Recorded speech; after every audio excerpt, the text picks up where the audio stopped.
മുറിയിൽ എലിവിഷം വെച്ച് AC ഓണാക്കി ഉറങ്ങിയ 2 കുട്ടികൾക്ക് ദാരുണാന്ത്യം. ചെന്നൈ കുഞ്ചത്തൂർ സ്വദേശി ഗിരിധറിന്റെ മക്കളായ പവിത്രയും സായി സുദർശനുമാണ് മരിച്ചത്. വീര്യമുള്ള എലിവിഷം അമിതമായി ശ്വസിച്ചതാണ് മരണകാരണമെന്നാണ് സൂചന. വീട്ടിൽ എലിശല്യം രൂക്ഷമായതിനാൽ എലിവിഷം വയ്ക്കാൻ ഗിരിധർ സ്വകാര്യ കീടനിയന്ത്രണ കമ്പനിയോട് ആവശ്യപ്പെട്ടിരുന്നു. കുഴമ്പ് രൂപത്തിലും ഗുളിക രൂപത്തിലുമുള്ള എലിവിഷം വീട്ടിലാകെ വെച്ച ശേഷം കമ്പനി അധികൃതർ മടങ്ങി. വിഷം വയ്ക്കുന്ന സമയത്ത് വീട്ടിൽ ആരും ഉണ്ടായിരുന്നില്ല.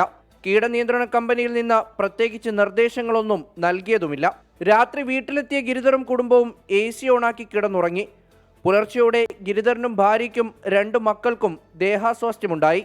ഉടൻ തന്നെ ആശുപത്രിയിൽ എത്തിച്ചെങ്കിലും 6 വയസ്സുകാരി വൈഷ്ണവിയും 1 വയസ്സുള്ള സായി കൃഷ്ണയും മരിച്ചു. ഗിരിധറും ഭാര്യയും ആശുപത്രിയിൽ ചികിത്സയിലാണ്. സംഭവത്തിൽ കുണ്ട്രത്തൂർ പോലീസ് സ്വകാര്യ കീടനാശിനി കമ്പനിക്കെതിരെ കേസെടുത്തു. മതിയായ നിർദ്ദേശങ്ങൾ നൽകാതെ എലിവിഷം വെച്ച് മടങ്ങിയതിനാണ് കേസ്. കമ്പനി മാനേജർ ഉൾപ്പെടെ 3 പേരെ ചോദ്യം ചെയ്യും. 24 ചെന്നൈ.